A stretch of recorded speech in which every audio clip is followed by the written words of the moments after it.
সপ্তাহখানেক আগেই স্টার জলসায় আসে বুলেট সরোজিনীর প্রোমো। তারপর থেকেই জল্পনা চলছিল কোন স্লটে আসবে এই মেগা। অনেকেই মনে করেছিলেন যে হয়তো কথার স্লটই দেওয়া হবে নতুন এই ধারাবাহিককে, টক্কর দেবে জগদ্ধাত্রীকে, কিন্তু তা হল না। তাহলে কোন ধারাবাহিকের জায়গা নিল বুলেট সরোজিনী? রবিবার সকাল সকাল হয়ে গেল স্লট ঘোষণা। ৫ মে অর্থাৎ সোমবার থেকে আসবে বুলেট সরোজিনী।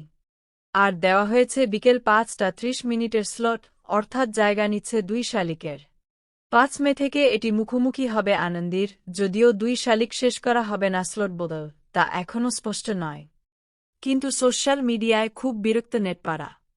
একজন লেখেন, ২ শালিকের মতো একটা ভালো গল্পকে শেষ করে দিলেন, আর কখনো সাপোর্ট করব না এই বেহায়া চ্যানেলকে। আরেকজন লেখেন, ২ শালিক কিন্তু আনন্দীকে চাপে রেখেছিল, স্লট পাচ্ছিল টানা।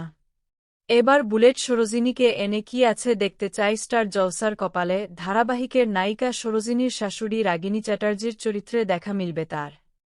এছাড়াও রয়েছেন দিয়া বসু, অর্ণব বন্দ্যোপাধ্যায় ও অভিষেক বীর শর্মাকে। সরোজিনী ও অর্ণব পছন্দ করেন একে অপরকে।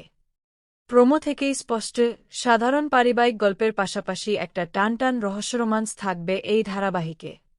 কারণ মা বাবার খুনিকে খুঁজে পেতে দিয়া অনবরত চেষ্টা চালিয়ে যাচ্ছে, খুঁজছে হারিয়ে যাওয়া ভাই বোনকে।